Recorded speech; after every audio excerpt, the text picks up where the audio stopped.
World of concrete का event जो हम लोग कंपनी हमारी करती है, ये बहुत ही महत्वपूर्ण इवेंट है पूरे देश के लिए और ख़ासकर जो वेस्टर्न रीजन है इंडिया का, जिसमें जहाँ पे कंस्ट्रक्शन एक्टिविटीज़ का हब है।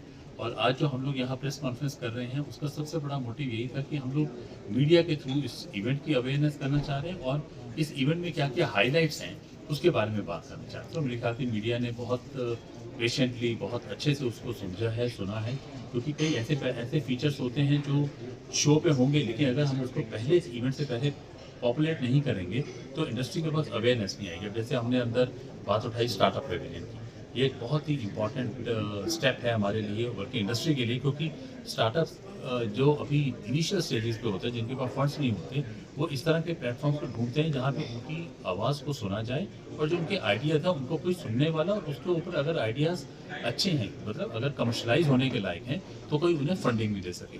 तो हमने सिर्फ स्टार्टअप्स का पेविलियन ही नहीं बनाया जिसमें 25 स्टार्टअप्स आ रहे हैं, और government of Gujarat has come on board as a partner, और वो अपने एक उनका प्रोग्राम होता है आई हब के नाम से, तो वो अपने 15 स्टार्टअप्स गुजरात से अलग से लेके आए हैं। सो ये जो पेविलियन के साथ साथ इन्वेस्टर जोन का एक हमने जो एरिया बनाया है, वहाँ पे जो इन्वेस्टर्स हैं उन्हें स्टार्टअप्स प्रेजेंटेशन देंगे और उसके बाद उनकी ग्रिलिंग या उनसे जो क्वेश्चनिंग होगी वो इन्वेस्टर्स करेंगे, ये जानने के लिए कि जो आइडियाज़ हैं वो प्रैक्टिकल कितने हैं और उसमें फंडिंग का कैसा स्कोप है और स्केलेबिलिटी कैसी है। जैसे आपने अंदर एक सुना होगा ड्यूरिंग डिस्कशन की, जैसे एक किसी ने कहा ग्राफीन को यूसेज के बारे में बात की कि उससे स्ट्रेंथ बढ़ती है और एक वेस्ट मटेरियल यूज हो जाता है, लेकिन उसका इमीडिएट आंसर क्या मिला, टेक्नोलॉजी अच्छी है ग्राफीन को, लेकिन वो स्केलेबल नहीं है, और जब तक स्केलेबल नहीं होगा तो उसका फिर एज अ प्रोडक्ट वाइज उसका फ्यूचर इतना ब्राइट उस पर्टिकुलर इंडस्ट्री में नहीं कोर्स बना सके।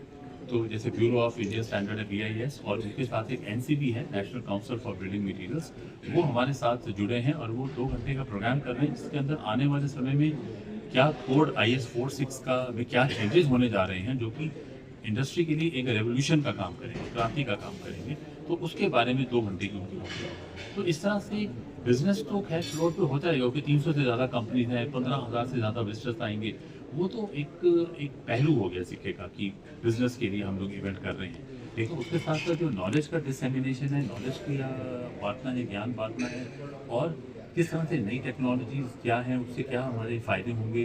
जैसे आज प्रेस कॉन्फ्रेंस में भी अंदर मैकेनाइजेशन के ऊपर काफ़ी डिस्कशन हुआ कि मैकेनाइजेशन से हम लोग किस तरह से सिर्फ समय नहीं बचाते, पैसा भी बचाते हैं, और हम लोग कम समय में ज़्यादा काम कर सकते हैं और कंसिस्टेंसी आती है। नहीं तो आप अगर मैनुअली हर चीज़ करेंगे तो आपका हर बारी प्रोडक्ट मिक्स अलग अलग रहेगा, और अगर मशीन से बनेगा तो एक कंसिस्टेंसी आती है। तो ऐसी क्या नई टेक्नोलॉजीज़ हैं, और सारा का सारा नई टेक्नोलॉजी का एडॉप्शन ओवरनाइट नहीं हो सकता, लेकिन धीरे धीरे ये एक और जैसे कि नई टेक्नोलॉजी आएगी उसके लिए हमें स्किल्ड मैन पावर चाहिए होगी, तो ये सब पैरामीटर्स आपस में जुड़े हुए हैं।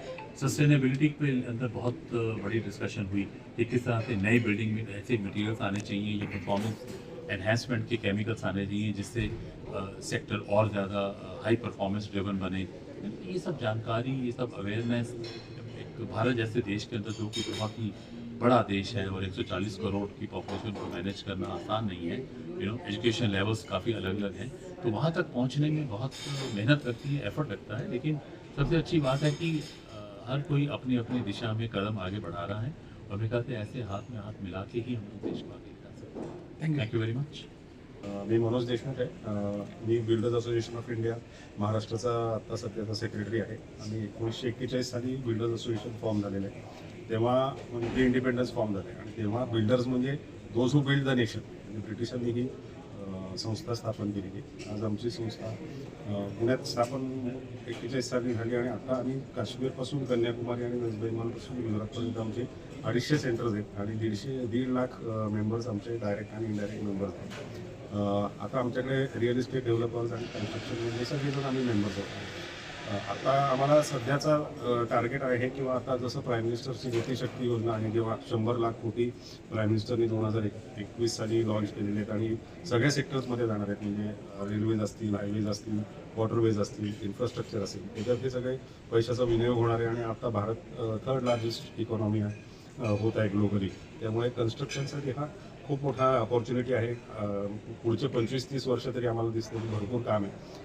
काम करतानाचे चॅलेंजेस आहेत की बेस्ट टेक्नॉलॉजी भारतात येते, बेस्ट मटेरियल्स भारतात येते, पण एक्झिक्यूट करायला खूप चॅलेंजेस येतात। म्हणजे चॅलेंजेस म्हणजे एक तर स्किल्ड मॅनपॉवर, आणि आय टी सेक्टर आल्यामुळे कॉम्पिटिशन आणि इंजिनियर्स फार कमी सिव्हिल इंडस्ट्रीमध्ये काम करतात. पण आम्हाला इन्सेंटिव्ह मुलांना द्यायला लागते. स्किलिंग कमी आहे. 8 कोटी लोकांना आपण आफ्टर ॲग्रिकल्चर 8 कोटी लोकांचं रोजगार सिव्हिल इंडस्ट्रीमधनं मिळत आहे.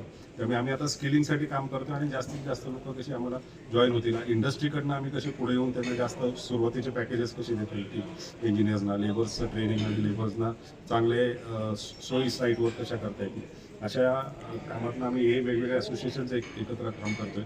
आर्किटेक्ट्स असोसिएशन असतील, असे जे काही कॉन्क्रीटचे कॉन्क्लेव्स होत असतात. त्यामुळे आयडियाजची देवाणघेवाण होते, एकमेकांच्या अडचणी समजून घेतल्या येतात आणि सोल्युशन पण कलेक्टिव्हली काढता येतात. So it was a nice opportunity being hair आणि त्यांनी आम्हाला बोलवलं आणि आमचा व्हॉइस रेज करायला किंवा ऐकायला आम्हाला त्यांनी संधी दिली. धन्यवाद. Thank you so much. Marathi best राहील.